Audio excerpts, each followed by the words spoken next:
A while. Good to see you. So welcome everyone. Good to see you. I'm Kitty Benson. I'm your minister for today and most Sundays here at Unity in Naperville. Welcome. Thanks for making time for this. What a gorgeous, glorious autumn day outside. Isn't it beautiful? Feels very good. A little bit, what do you call it when it's nippy in the air? Crisp. There's the word. Yeah.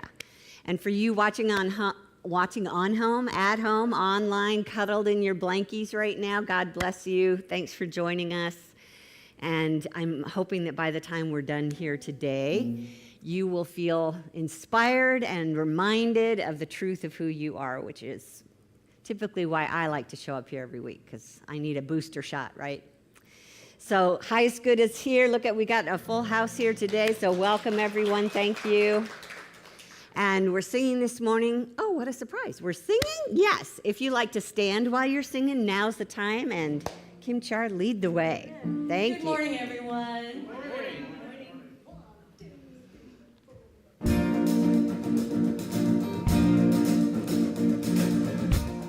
I know you know the song. Let's sing together. Let the joy of the Lord rise among us. Let the joy of the Lord rise among us. Let the praises that we sing rise among us. Let it rise. Let the light of the Lord rise among us. Let the light of the Lord rise among us. Let it shine from within and rise among us. Let it rise.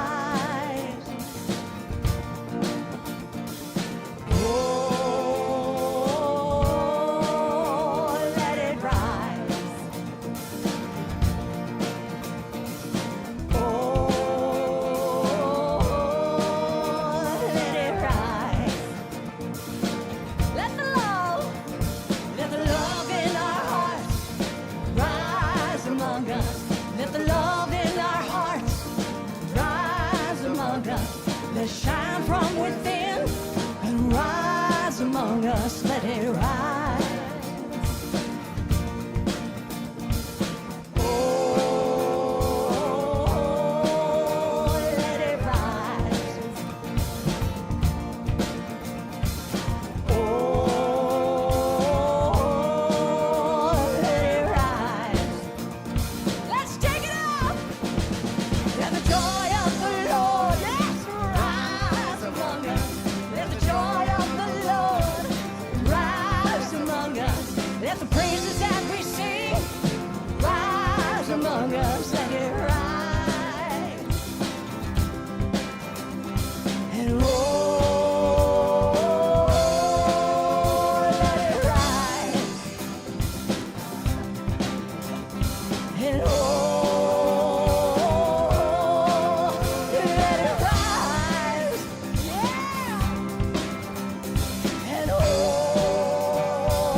I'm feeling around for cable, but I don't know where it went. It allows me to hear myself, but you know what? I don't need to, because it was so fun hearing you. It's so fun, isn't it? Isn't it a joy to be together and sing together? I love it. Thank you, guys. Let's do this. So if you could just turn this monitor up just ever so slightly, all over.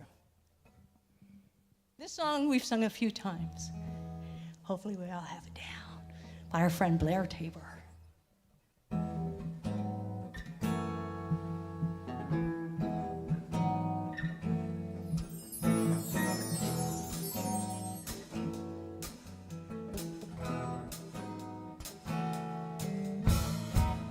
God's mind is working in my mind.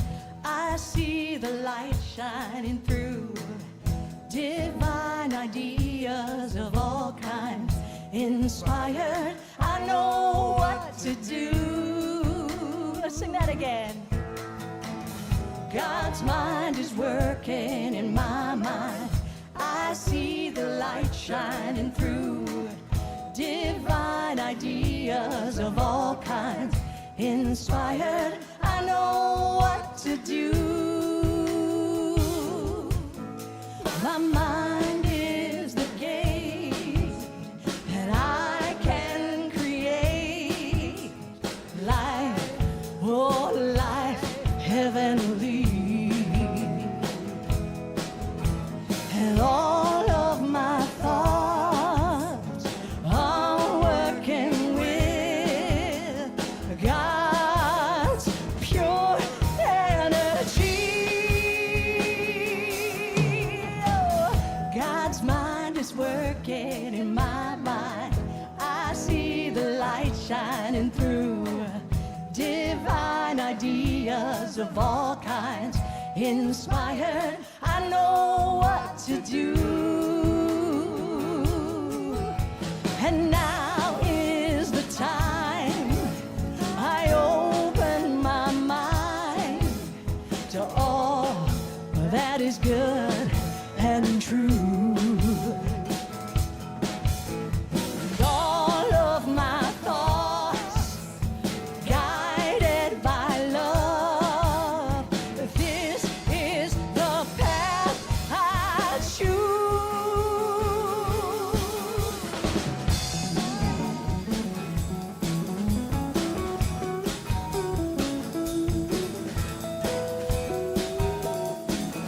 Yes.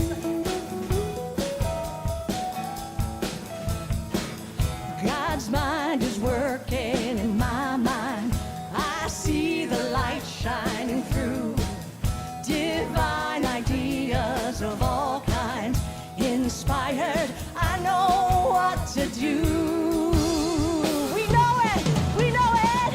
God's mind is working in my mind. God's mind is working in my mind. God's mind is working in my mind. And God's mind is working in your mind too.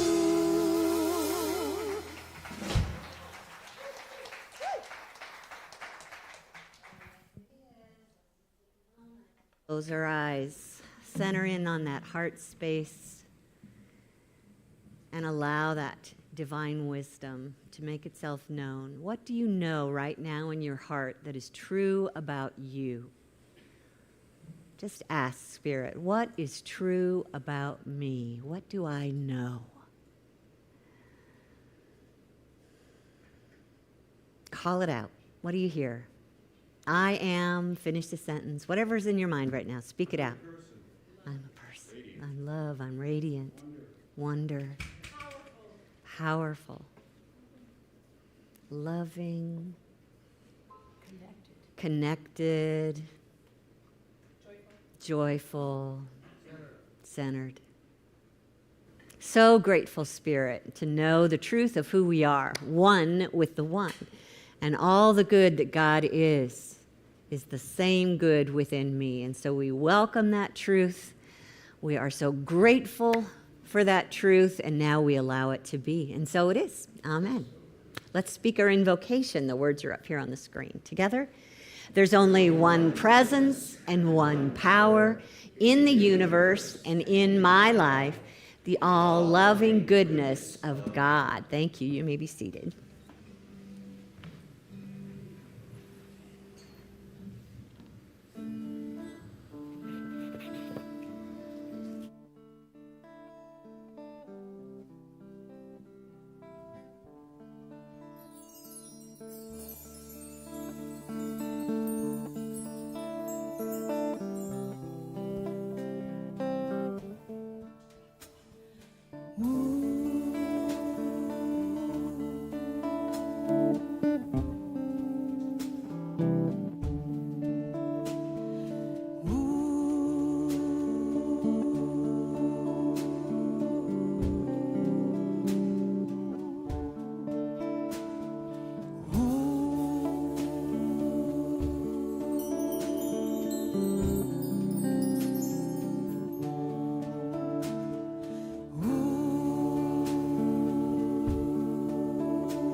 revealing who we are.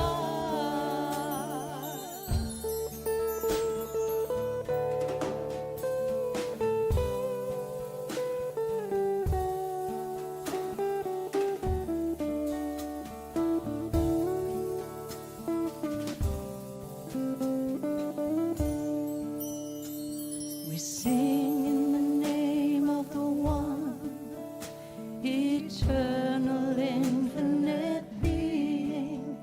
We sing in the name of the one, eternal, infinite being, who has many names, yet is beyond all names and forms.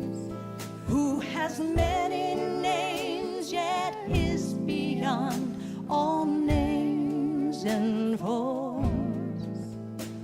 We come together for healing, revealing who we are. We come together for healing, revealing who we are.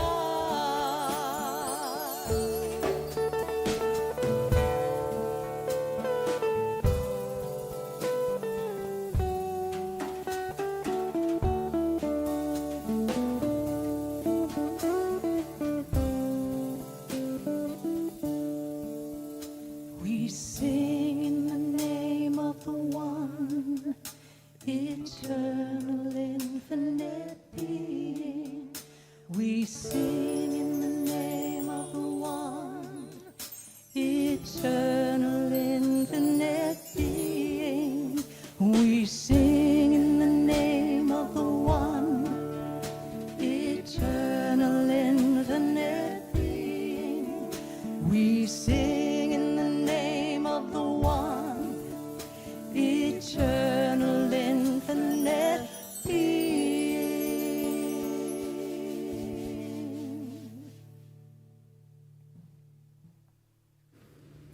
Let's just soak that in. Doesn't that feel good?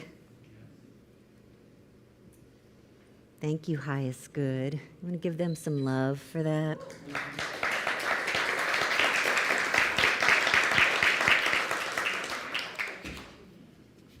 It is my joy to be part of this service with you each week, and I always, do I want to affirm that? Let me just see. I always get the chance to practice what I preach. Is that a good thing? I don't know. And this week, I feel like the last couple of weeks, I've got to learn the hard way. If you were here last week, I talked a little bit about how I was the focus of a scam where $1,000 left my care. And, you know, when something like that happens, and the whole scenario started in the grocery store where I got a phone call, which I believed to be from my bank, and then it just went downhill from there. So it's interesting how when you're threatened, you know, they were trying to be helpful, threatened, and you've got a basket full of groceries, and you know you got to check out first to deal with this, that you don't do too well. I didn't do too well, let's put it that way, in the moment. When you feel threatened, when you feel like there's some fear involved, maybe some anger, some confusion, and at some point, that dark cloud we've been talking about kind of comes and parks itself over you. I'm probably sure it was raining on me as I was walking through the rest of the grocery store. And if you can't think clearly, because it's hard to think clearly when you're facing something like that, then the subconscious just takes over and you just start responding according to habit, according to past experience, you know, what's familiar. What you're trying to do is take control, right? Get it back. Make yourself as safe as possible, as quick as possible. And as Marianne Williamson said, you know, your best thinking got you here. So how's that working for you? And I wasn't feeling very good, so I knew it wasn't working well for me. And I'm glad to be talking this week about two of our spiritual qualities that can help us move through something like that, from darkness into light. And those spiritual qualities today, we're going to begin with the power of wisdom. that is inherent in our being. It's inherent in our being. Remember last week, we had the little cartoon of Supergirl. And Supergirl was singing to us of all of our wonderful qualities, and one of the things she sang was, I know right from wrong. Do you remember that? What I want you to listen to is the fact that she didn't say, I learned right from wrong. She said, I know right from wrong. It's inherent. It's born into us. And not because we're in a physical body, but because we're spiritual beings. We have an inner knowing of what's right. That spiritual quality we refer to as wisdom. When Charles Fillmore he's our co-founder of Unity, he identified 12 of these spiritual qualities or powers. And when he got to wisdom, he actually used the word judgment or discernment. And this day and age, we use the word judgment harshly most of the time, right? So that's why we've kind of shifted over to wisdom. But keep in mind that it's not meant to be a very dry sense of wisdom. It's really spiritual when compassion is involved. You know that that's the type of spiritual wisdom that Spirit is trying to make known in you when it's got a flavor of compassion to it. And here's some of the ways that Charles would describe wisdom. When the quickening of our judgment faculty, our wisdom power, occurs, we find ourselves discriminating between the good and the evil. We judge righteous judgment, we know with an inner intuition, and judge from a new viewpoint. The origin of wisdom is in God. All its conclusions are based on truth, free from prejudice or personal ignorance. So, how many of you have heard that there's a difference between the letter of the law and the spirit of the law? Who wants to take a chance at explaining what that means? What's the difference between letter of the law and spirit of the law? Anybody? Okay, Danny, shout it out. The letter of the law is how it's written. The letter of the law is how it's written. So kind of like a fundamentalist interpretation, yes. And then the spirit of the law, the intention behind it. How succinct and very accurate, wouldn't you say? Yay. Well done. So Jesus was all about the spirit of the law. And it's kind of interesting considering that we treat him as our way shower, the one who is fully in touch with the divine Christ within him. And yet he was constantly contradicting the law of their time. So just a few of those examples up here on the screen. He would say that the Sabbath was made for man, not man for the Sabbath. And I could go into a lot of detail about how they would punish you if you worked or even blinked your eyes on the Sabbath, so to speak. Sorry. All right, secondly, you've heard it said, an eye for an eye. You know, when someone tears your eye out, you do it to them. But I tell you, don't react violently against one who is evil. He said, agree with your adversary quickly, even before you get to court. He said, let he who is without sin cast the first stone. Stop judging by mere appearances and make a right judgment. That's one of my favorites. And I don't know how many of us actually stop to think, what is right judgment? If it doesn't have anything to do with appearance, then it must be something invisible. Right judgment is invisible. So what I know is it's not something, wisdom in this case is not something that we just learn from books, and it's not something that we discern with our physical senses. Wisdom is not about your head learning, your thoughts, your logic. It's about, here's what the ego thinks it is. Get power and control as quickly as possible. That's wise, right? Do whatever you can to stop the fear. That's wise. And wisdom is not, or the right judgment of what wisdom is not because it's a law. But instead, I'd like to think that, as I mentioned before, there is some form of compassion involved. You know, when you think about who the best judges in the court are, Judd, Judd, have you been in a courtroom before? Yes, you have. Would you say that you can tell the difference between one type of judge and another, like one having more wisdom, others kind of just going by the book? Okay, so what I would like to think is going on for those judges with right judgment is that they're checking in with their inner knowing, a deeper knowing than what was written in the books long ago, that maybe they're even asking either more questions of people involved in the system, or they're going into their own heart and asking themselves questions so that they're getting to their heart. They're seeking their intuition. Now, you and I are not judges in a court for the most part, but you and I do make regular decisions every single day, most of it unconsciously. Can you relate to that? Making decisions every single day. So if right judgment is not visible based on visible things, then what can we call right judgment when it comes to using our highest wisdom? Some of the things that come to mind for me is my decision promoting what's worthwhile or helpful? Why don't you close your eyes while I say these, and just ask yourself these kinds of questions. Is my decision healthy or healing? Is my decision positive or peacemaking? Is my decision self-forgiving? Will it promote love or joy? Is my decision for the highest good? For everyone involved? You can open your eyes. This is just a few examples of the kind of questions we ask our inner knowing. And the questions themselves will start to draw us closer to our wisdom. Right judgment is always, in my opinion, of God. And therefore, it's going to be of good.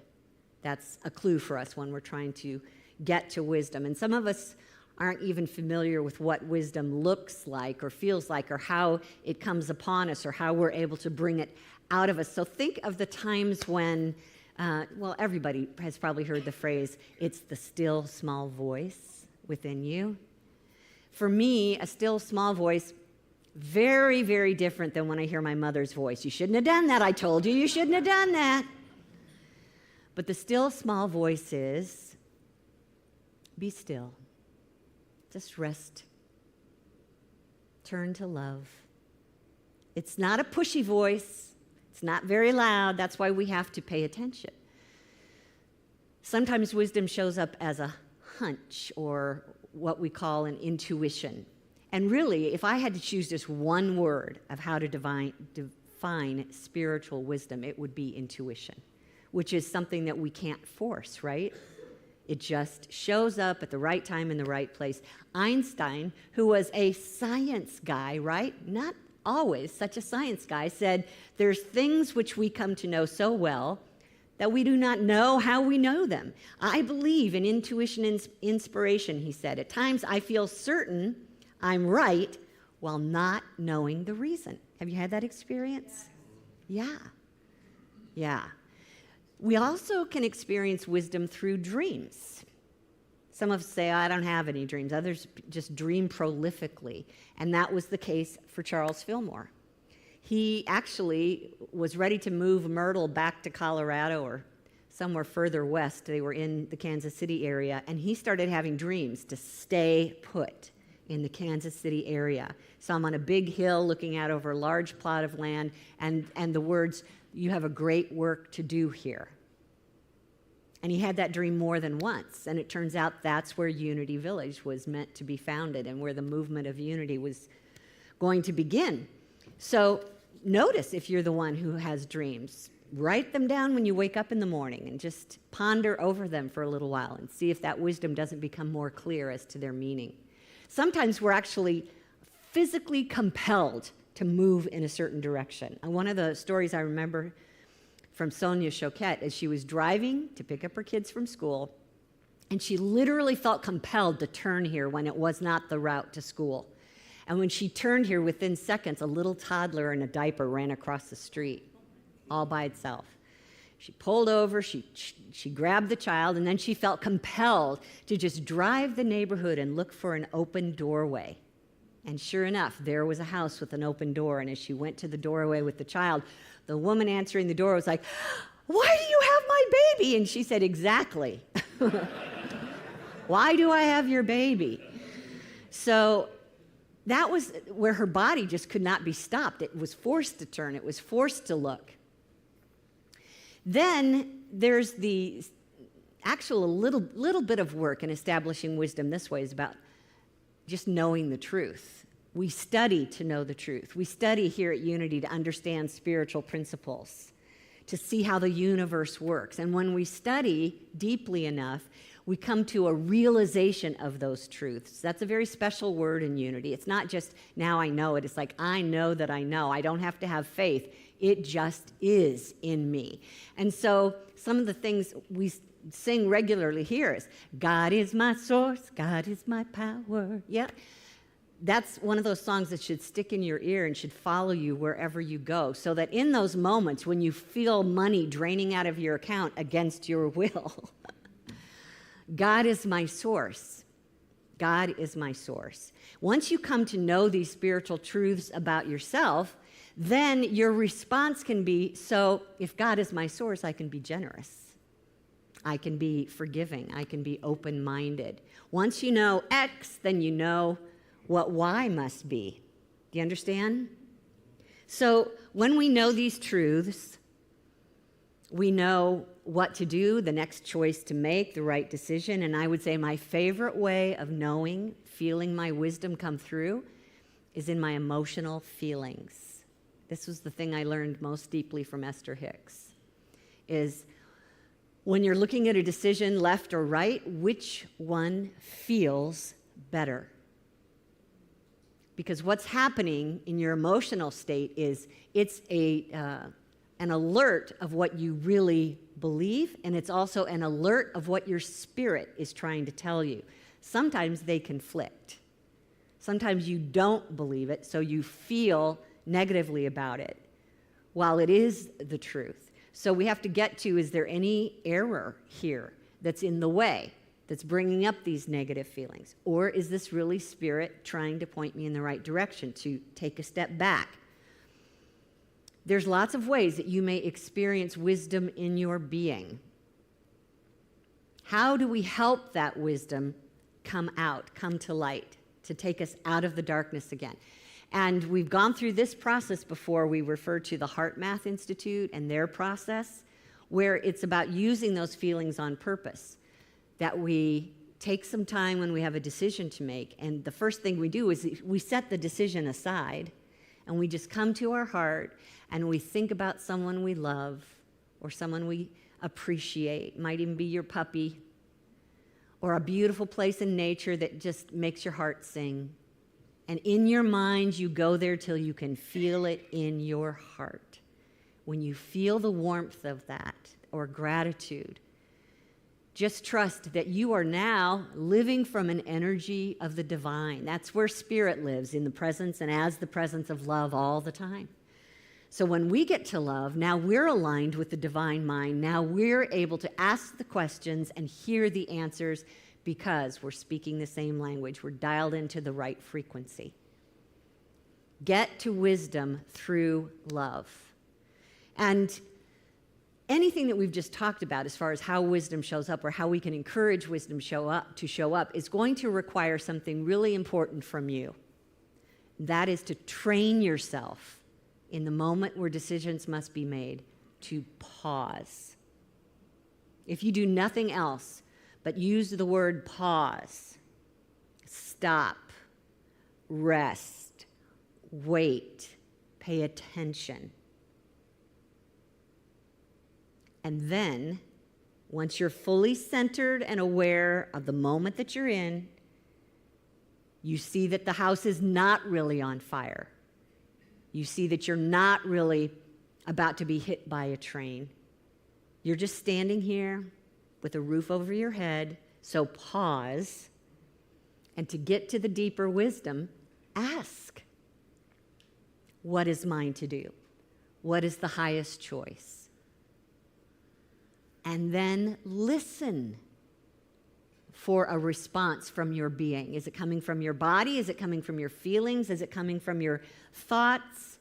Who cares at this point, as long as it feels aligned with spirit? But oftentimes when we go through this process and we remember to pause, because we're not going to get there if we don't at least stop for a minute and just check in. Then we might feel an answer and go, but was that God or was that just me making it up? Anyone have that question? I'm going to just offer that when you're struggling with that question, was that really the divine mind or was that me making it up? First of all, who are you? Divine mind. As spirit, as eternal, as infinite being, as an extension of the divine, the one presence, you have the mind of God within you. So you have a really good chance that it was the divine mind, although we say subconscious drives 95% of our day. That's why we pause first, or else subconscious will just take over. So get still, pay attention, be still and know. Once you've got yourself centered in the divine, then you can ask yourself, what is mine to do? And if the response is coming from a motive of, what's the safest way to get me through this without being scathed or, without anybody taking advantage of me? Now we're looking to the ego's information. It's feeding you that information because it's based in fear. Can you feel that? Yeah. So if your motive for doing whatever you just heard was from fear, then we're not quite there yet. We've got some more listening to do and probably some clearing up. But when the motive is coming from your wisdom, back to your wisdom of God is the source of all my good, the universe is for me, there's only one power working in my life and it's good, based in that, you feel a sense of relaxation with the answer, even if it's just that truth that comes up for you. That could be the answer that you're seeking. There's only one presence here, and God is in the midst of this. And suddenly you feel relaxed. Who do you think that is? Your higher self, the voice of God, the mind of God. And it also brings a sense of clarity. Like, what is the next step that I should take here? So this is about getting to that which is soothing and uplifting, and whatever it is that we need to do to get our energy there first will help us get to the right answer. Of course, one of the most common practices we encourage is meditation, which is just regularly taking time in the quiet, even if you just start with 5 minutes a day, stilling your mind, being still, listening for the divine, just being aware of the divine. God is here. I am one with God. Choose a centering, simple thought. And as you start pausing and listening, asking questions, being open and receptive, and you feel like you're starting to hear information, start to track that information to see if it does lead you to your highest good. Or maybe it turned out to be the voice of your ego. So more and more and more, you can start to tell the difference between your human answer and your spirit answer. This is something that becomes a practice that we become aware of. Okay? Now, the other power, the other quality I want to talk about today that goes so beautifully with wisdom is the power of understanding, which is just a teeny bit different. Understanding. Let's say this affirmation up here together. This is kind of how I see understanding. Together, I make sense of life from my highest spiritual perspective. So, Winifred Hausman wrote a book on the 12 powers, and she said, wisdom knows with a great white light of pure knowing. Understanding knows why. It puts everything together and comes up with the answers that stand under and support.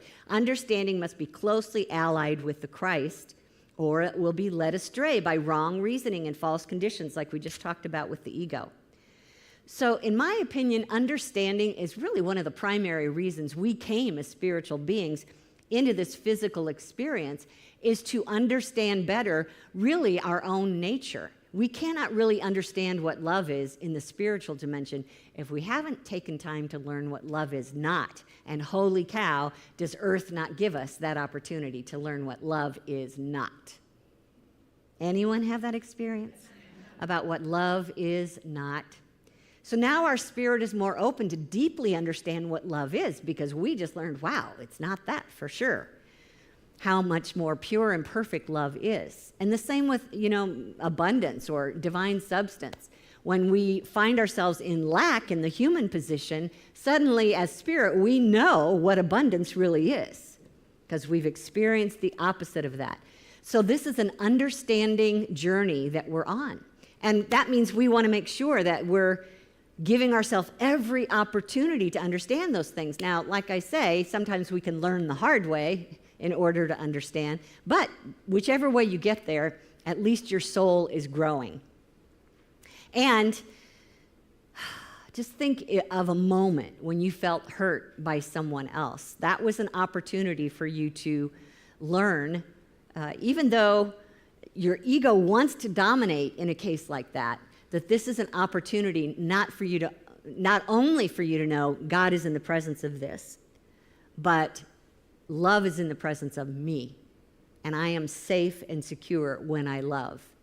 That's how we connect the dots. We start putting things together. So just imagine that you go into work and you have learned over time through repetition that your boss continually keeps showing up on Mondays in a ferocious mood, so much so that you don't want to be anywhere near him and maybe even a little afraid of him.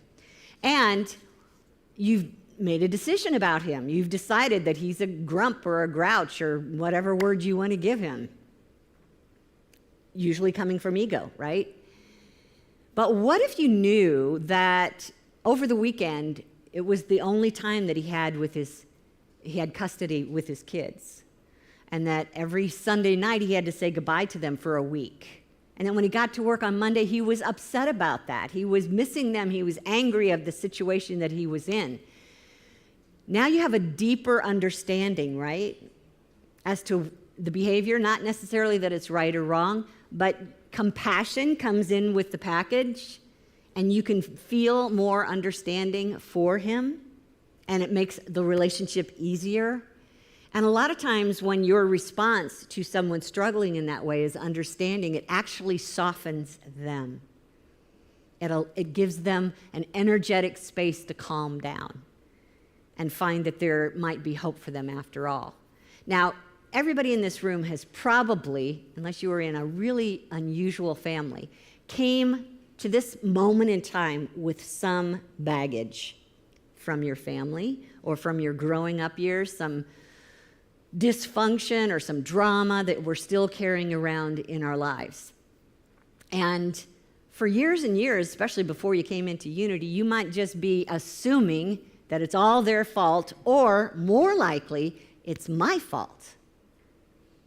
We have absorbed the idea that either our parents, siblings, peers, teachers, culture gave us, you're not as good as. You don't measure up. And that experience of making those deductions, that understanding, is flawed because it's based on a flawed premise. And I want to show it to you in a graphic because I've shown this to some of you in the past, I know. See it again, all right? Up here on the screen is what I call an awareness ribbon. You seen these before? They usually represent something that's gone wrong. There's a problem, and they want our awareness, our focus on it. Do you see that? Okay. As opposed to, what if we tied the ends of that ribbon together and turned it sideways? It would look like an infinity symbol. Do you see that?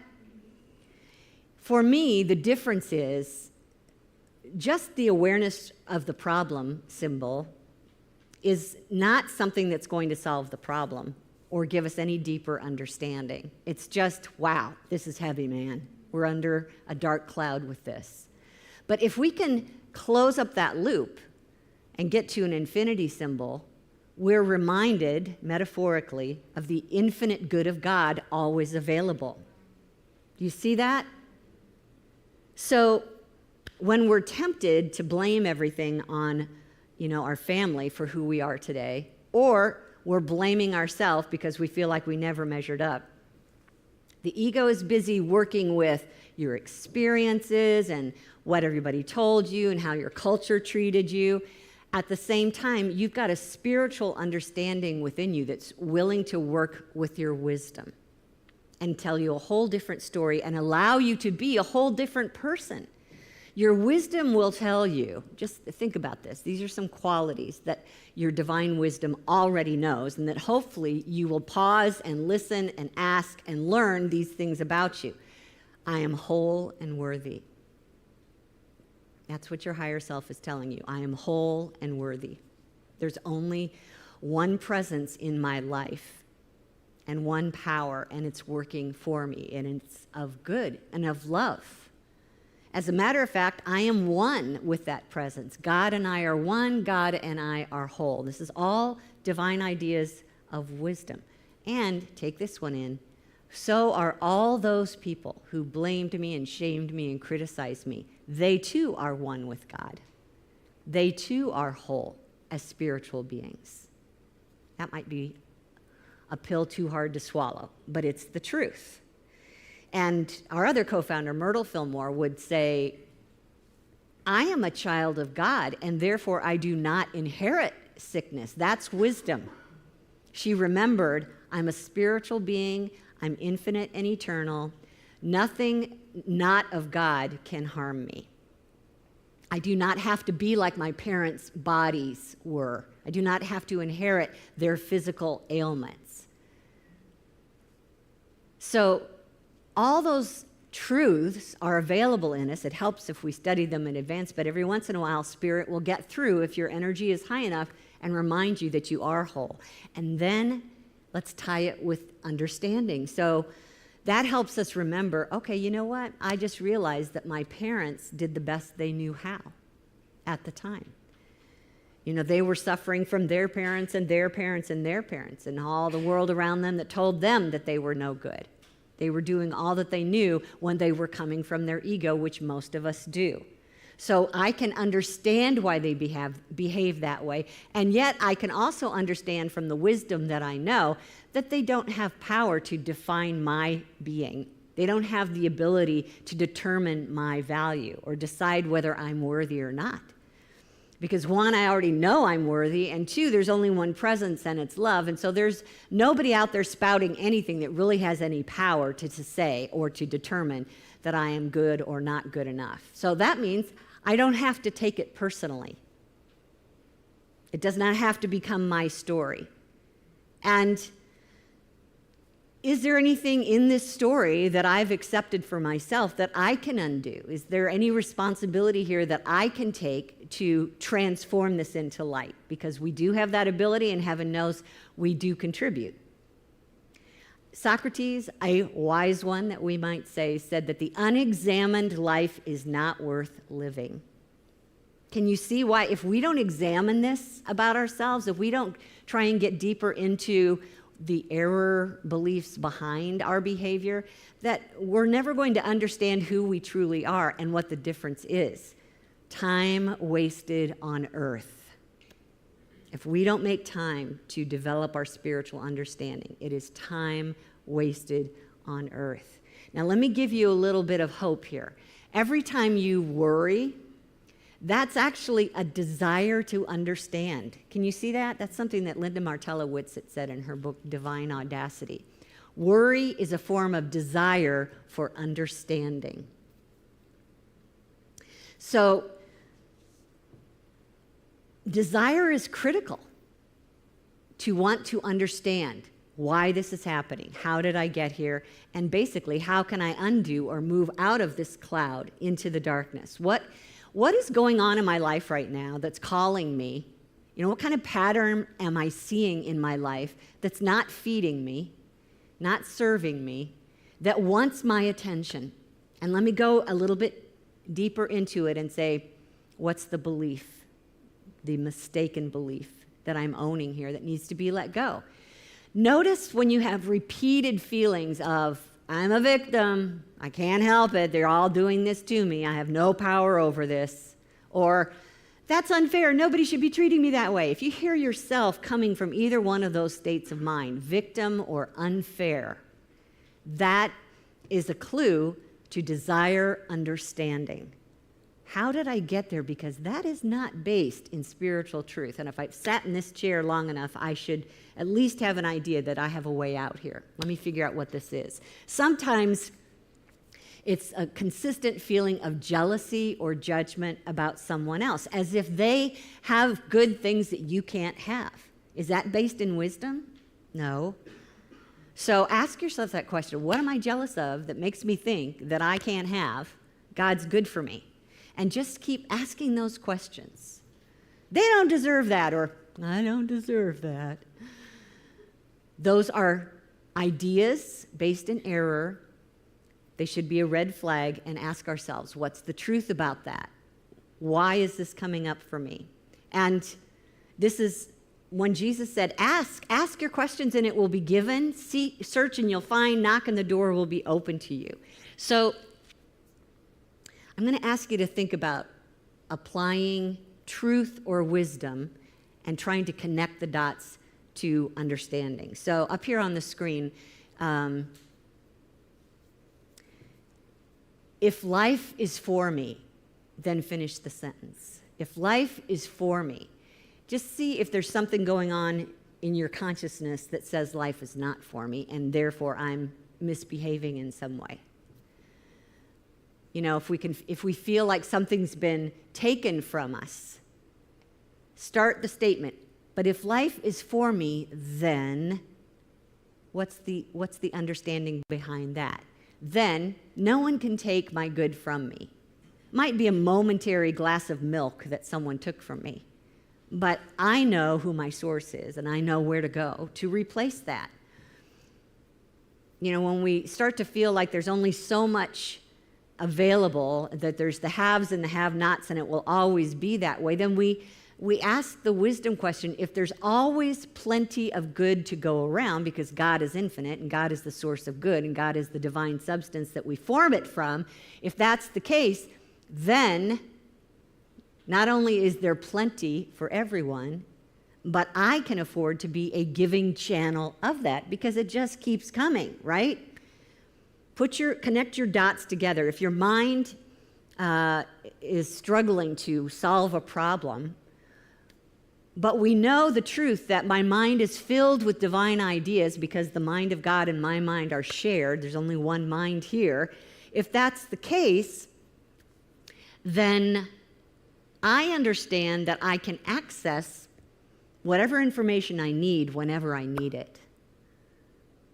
And we talk about the law of attraction here regularly, that reminds us that whatever energy or belief system we're holding on to continues to reproduce for us. So if we know we have the power to use that law in a way that we prefer, then we actually have a way out of any problem.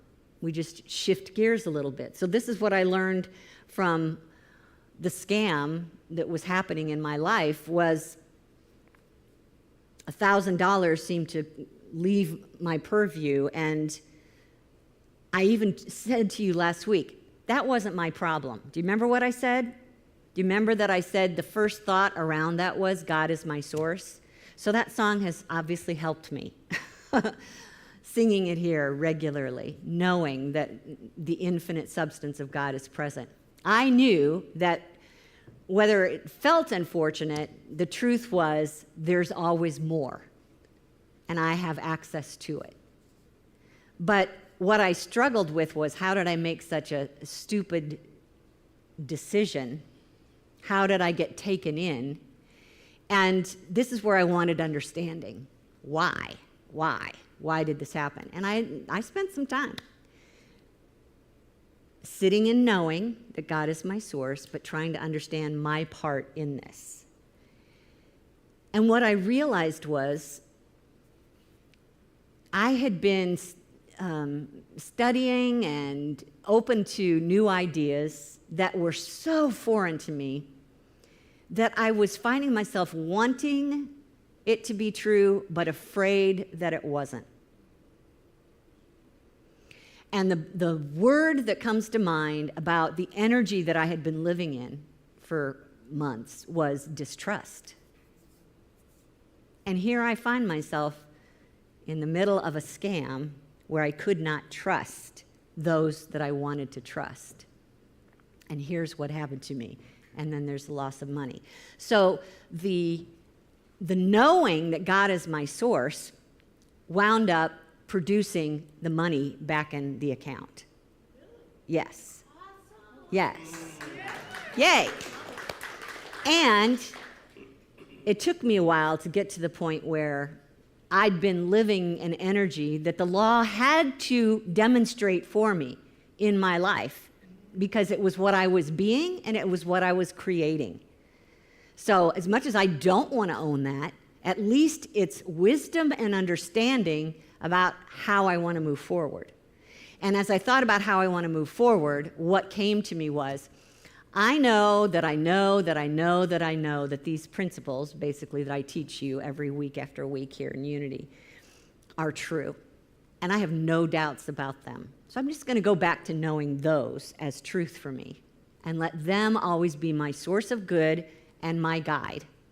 And just keep following in that direction. So when you're seeking wisdom and understanding, here's what I think you're going to come to. And you're going to feel compassion. Do I have this on the screen? Let's show this. Where you feel compassion, wisdom and understanding is going to bring you a state of peace. And that's one of the things I felt was relaxed when I come to that understanding. It also has the ability to remove fear when we're living from wisdom and understanding. It's also that we make healthy and holy decisions. That when we're living from wisdom and understanding, we're deciding for the highest good of everyone involved instead of just the selfish ego. And it also will help us see what the next right step is for us. So it's a valuable package when you combine these two together. And I encourage you to take that process and train yourself to pause. When you are in a decision-making mode, whether it's an excited one or a terrified one, pause. Ask. Listen. All from an energy of gratitude, love, appreciation, so that you can be as close to the mind of God, the thoughts of God as you can be. And wisdom and understanding will just roll in for you. Trust that, okay? Let's take some time in the quiet, which is home base for wisdom and understanding.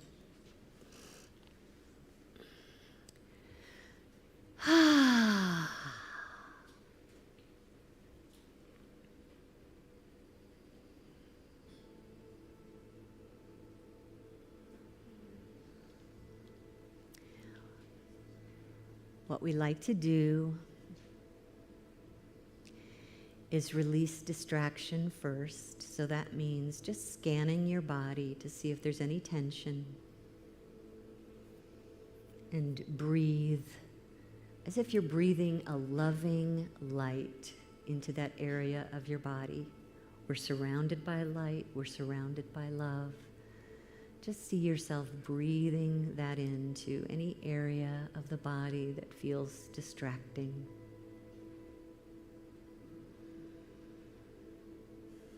Feel it soothing you.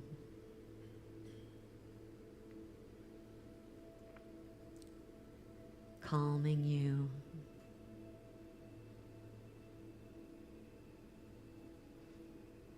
Comforting you.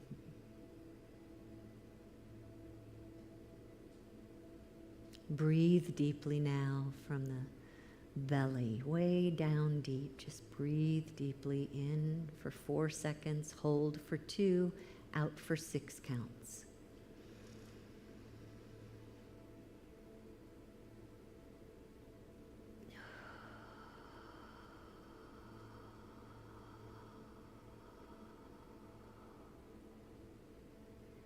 Breathe in for 4 counts, hold for 2, out for 6.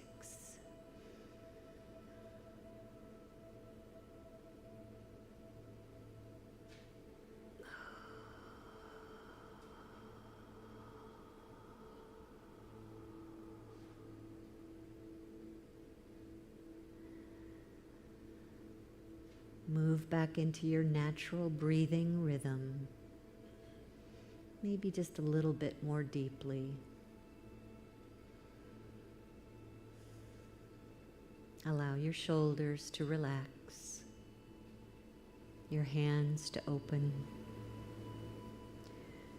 your feet to settle into Mother Earth.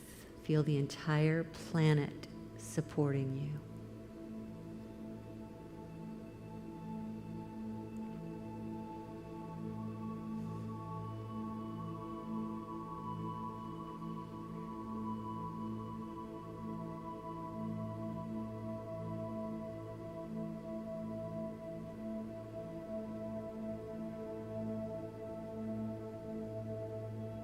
I know that Spirit knows what is meant for me to know. I know that Spirit knows what is meant for me to know.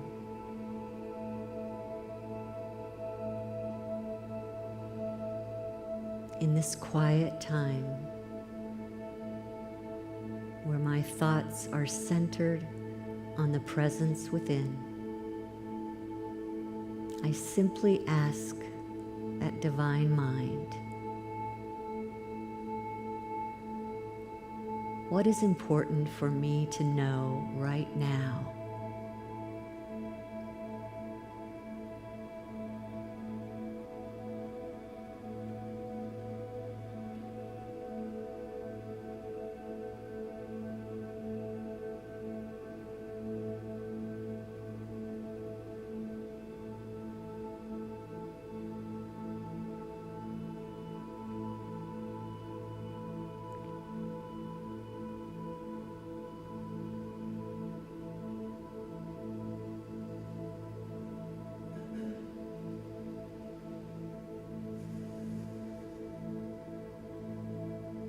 And now we'll take it a little more deeply. And first turn our thoughts towards someone that we care about, someone that we love, something that we're grateful for. Feel that appreciation till your heart warms up. Just keep coming back to that person or that animal, that place in nature until your heart warms up. Feel that love.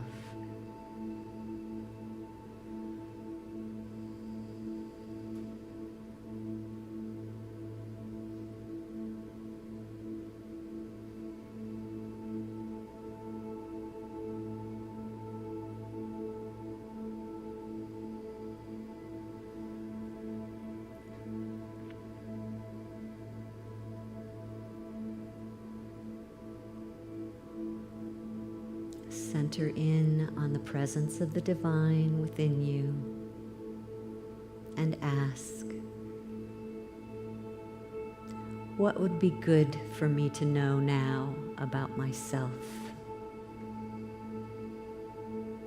What would be good for me to know about myself?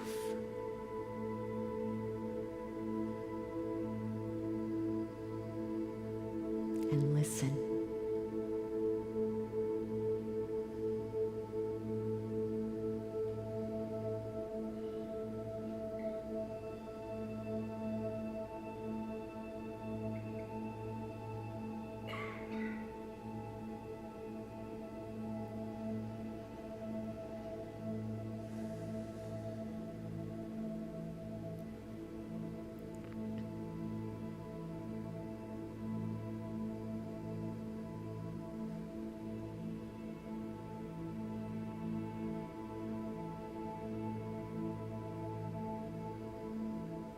Breathe deeply from the place of gratitude.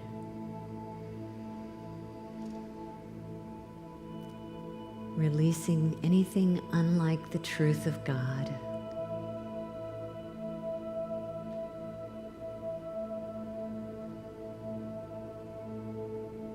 And in this moment, this eternal, infinite moment, I'm grateful to know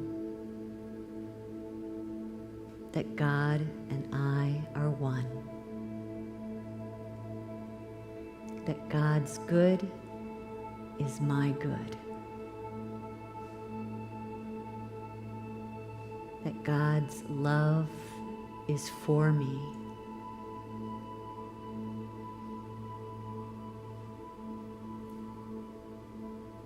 And with these truths, these nuggets of wisdom, I understand there's nothing to fear. I understand that I may be generous in my loving and my giving. I understand that all things good are possible. This is the truth of my being, and so now I let it be, and so it is. Amen.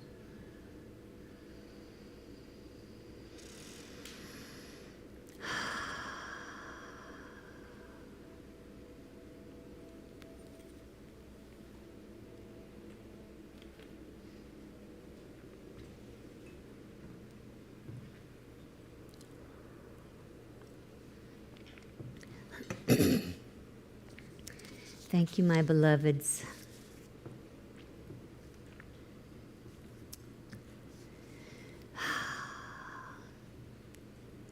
We're going to keep going next week. Got 2 more superpowers for you. So come back and we'll talk some more.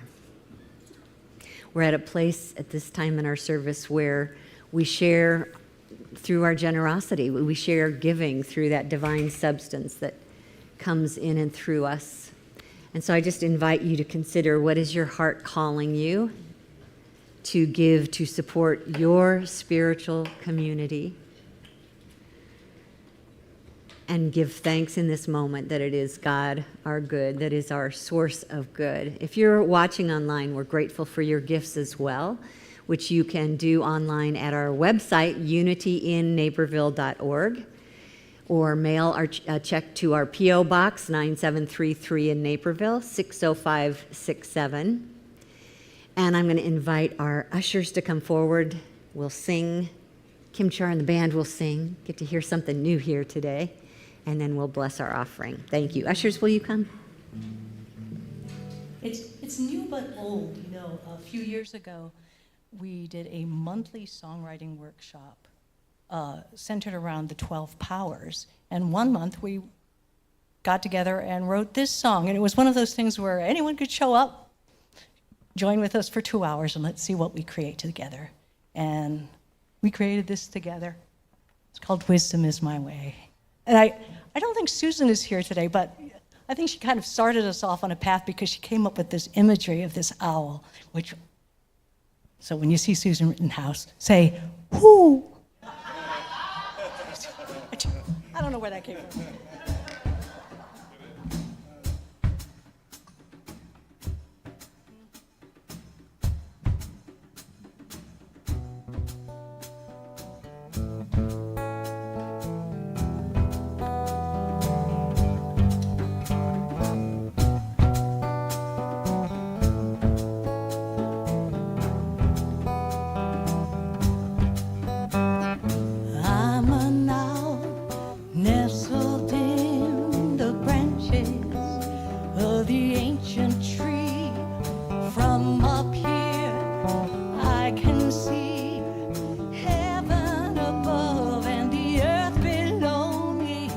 I can see with eyes of wisdom.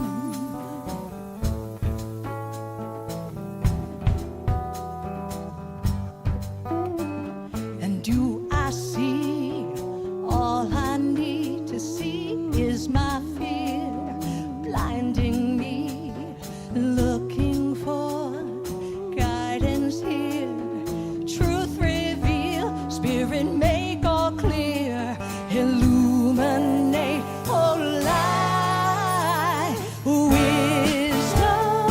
is my way,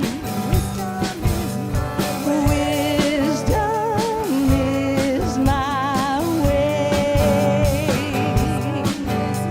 shine in me, oh light of wisdom.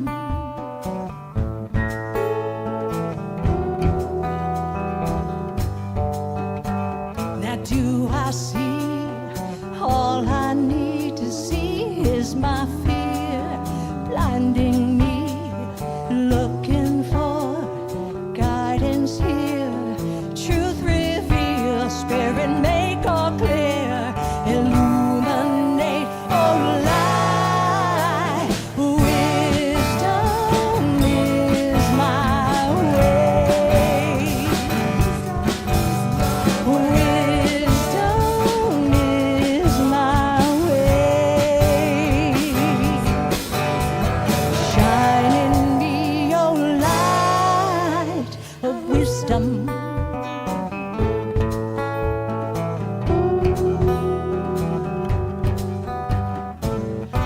understanding, more discerning, grateful growing, humble learning, quiet reflection, peaceful knowing, and graciously lifting till I'm circling and soaring. Wisdom is my way. Wisdom is my way. Yes, wisdom is my way. Wisdom is my way. Basking in the light of wisdom.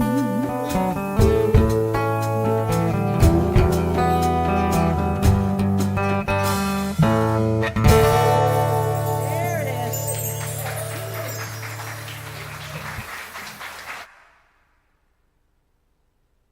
Love that.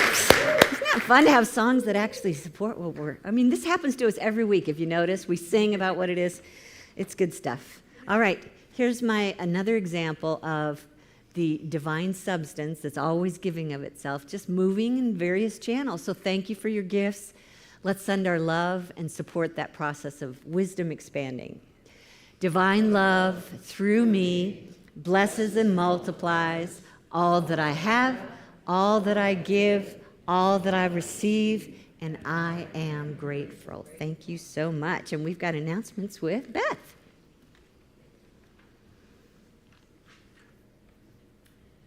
Good morning. Good morning. Is it green light? Try again.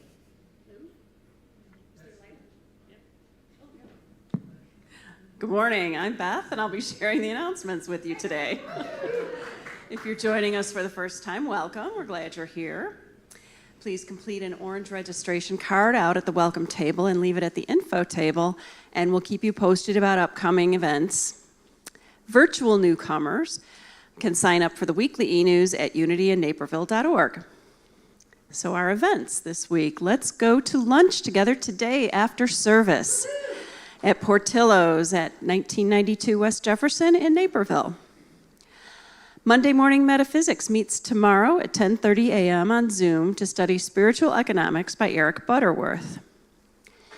If your birthday is in November, send your photo to admin@unityandnaperville.org by Thursday, and we'll sing happy birthday to you next Sunday.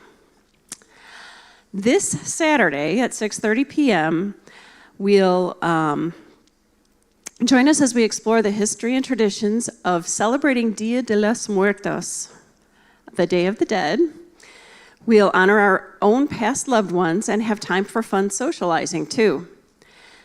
Please bring a dish to share, plus, think heavy snack, not dinner, Mexican or not Mexican, your choice. And bring a framed photo of your past loved one or pet, along with something they loved or a small portion of their favorite food to put on our altar. After the short service, we'll share fellowship, festive music, and food in the cafe. For more information, or if you'd like to submit a digital photo, check the event calendar. We are reforming our Unity marketing team. If you're interested in hearing more about what this involves, please sign up in the cafe or email admin@unityandnaperville.org. Our online congregation are also welcome to join the team. Reverend Kitty will be reaching out to schedule a meeting once we hear from you. For details or special instructions on all our events, please read the event calendar at unityandnaperville.org or see the e-news, which is emailed on Tuesdays. Our prayer chaplain today is Steve. He's available to pray with you in the prayer room after the service, or you can email your name and phone number to prayer@unityandnaperville.org, and a chaplain will call you by 1 p.m. today. And Reverend Kitty has an announcement. So if the marketing team does not speak to you, how about a party planning team? We are putting people together to be thinking about what we want to do for our annual fundraiser in the spring. It's going to be here in a minute. It's in March, so usually that that swings by so fast we don't even know what hit us. But we're open and receptive to all kinds of fun ideas on what to do, where to do it, how to do it. So I would love those who enjoyed having fun to join us with some ideas, and let's just work something out together. We'll set a date for a meeting once we get a list of people who are interested. So there's a sign-up sheet out in the front room, and there's also just send an email to admin@unityinnaperville.org. So if we will stand as you're able, we'll have one last song. Thank you. So, Jen, isn't it nice to have a Jen up here? She's not here all the time. I'll tell you what, why don't you lead us out on this closing song? Will you do that? Go ahead. Why don't you say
If we would just pause and know this. Pause is your key word this week.